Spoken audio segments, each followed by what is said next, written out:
Nah, jadi itu salah satu strateginya. Baik. Pak, saya juga ingin tahu, tadi Bapak katakan bahwa ini masih fokusnya di Pulau Jawa ya Pak ya.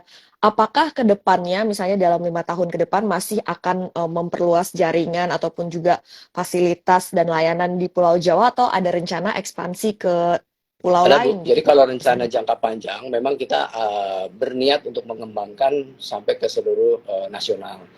Jadi sampai ke Sumatera, lalu Kalimantan, Sulawesi. Tapi untuk jangka yang paling dekat, yang paling untuk saat ini kita fokus untuk pengembangan di Jawa, khususnya di Jawa Tengah dan di Jawa Timur. Jawa Timur ini baru kita buka full di awal tahun Bu, dan responnya cukup baik.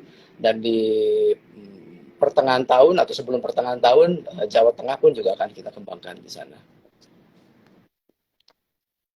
Oke, jadi boleh diceritain Pak, elaborasi lagi untuk di Jawa Timur dan Jawa Tengah nanti siapa saja yang dilayani, maksudnya produsen FMCG mana Pak?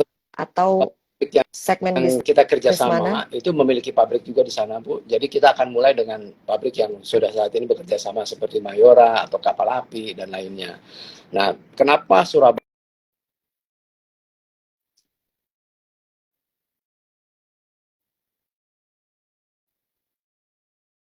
Mohon maaf Pak Roni, ini suaranya di saya nggak keluar.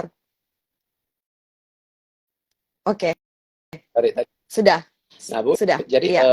Surabaya itu areanya cukup baik, cukup luas. Nah, jadi di sana kan ada, kalau di Jakarta itu ada Jabotabek, kalau di sana ada Gerbang Kertasusila, Gresik, Bangkalan, Mojokerto, Surabaya, Sidoarjo, dan Lamongan. Jadi di sana dengan penduduk yang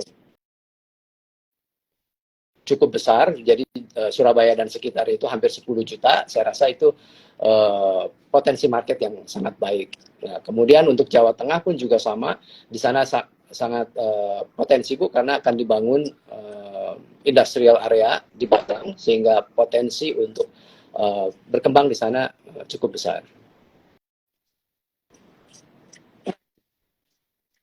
Baik, untuk GTRA berarti sudah melakukan ekspansi di awal tahun ini di Jawa Timur dan kemudian pertengahan tahun ini di Jawa Tengah ya Pak Roni. Dan saya ingin tanyakan secara grand roadmap-nya GTRA ini akan seperti apa Pak? Kedepannya Bu, kita berharap atau merencanakan bisnis kita itu nomor satu pasti kita ingin network kita nasional. Nah, untuk di seluruh pulau. Nah, lalu kedua, kita juga sedang merencanakan bisnis itu akan kita buat seperti ekosistem bisnis. Jadi kalau untuk bisnis logistik itu tidak hanya di transport, tapi ada juga di gudang dan juga ada juga di freight forwarding.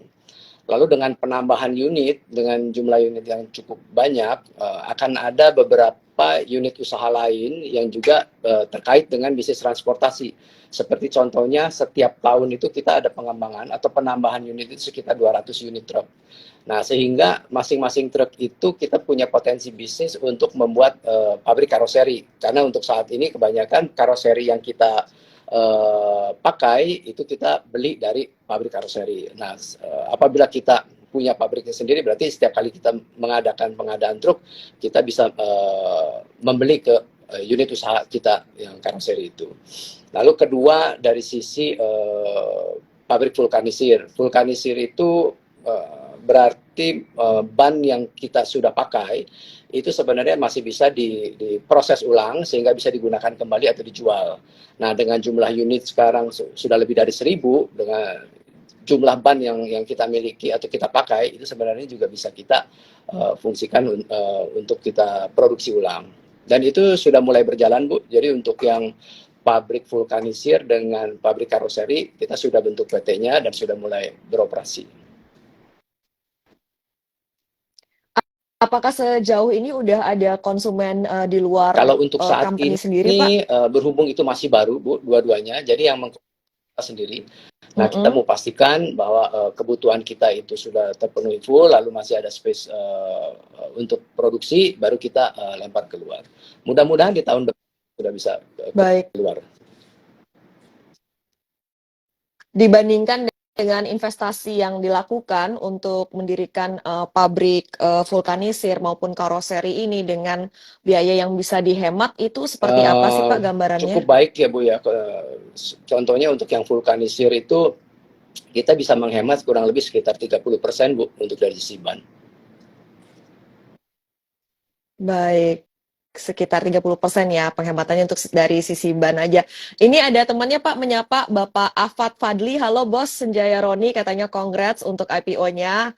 Akan sering-sering IG Live nih. Iya betul, nanti akan semakin sering tampil ya Pak Roni, nggak hanya di IG tapi juga di Halo juga televisi Pak, dan itu media-media. teman lama Bu, waktu kita masih jadi distributor. Beliau Oh, dia pemilik dari pabrik ya pabrik Pak ya? itu. Baik, iya. Boleh dikatakan sukses memang IPO-nya ya, teman-teman. Ditutup hijau kuat 2 kali, merah sekali, hari ini hijau lagi.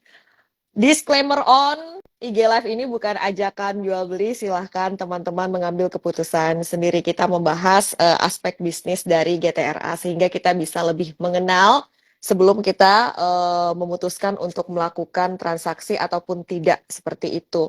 Baik, Pak, kalau saya perhatiin dari bisnis-bisnis sejenis, ini memang cukup besar biaya yang dikeluarkan untuk pembelian armada ya Pak ya. GTRA sendiri saya lihat di prospektusnya ada sekitar 800 lebih ya Pak ya armadanya dan Bapak katakan akan tambah setiap tahun Bu, 200 seperti itu ya Pak ya. saya revisi kalau 800 itu di Agustus Bu, 800 lebih itu.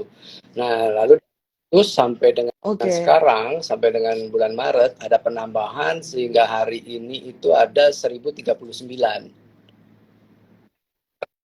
penambahan Oke. Udah 1.000 dari lebih sekarang sampai dengan armadanya. akhir tahun. Masih ada lagi. Baik, Pak, kalau kita lihat kan profitabilitas bisnis ini sebenarnya kalau dari gross profit marginnya, laba kotornya itu cukup besar ya Pak, di angka 40%-an. Tapi begitu turun ke laba bersih, net profit itu sisa 7%-an aja.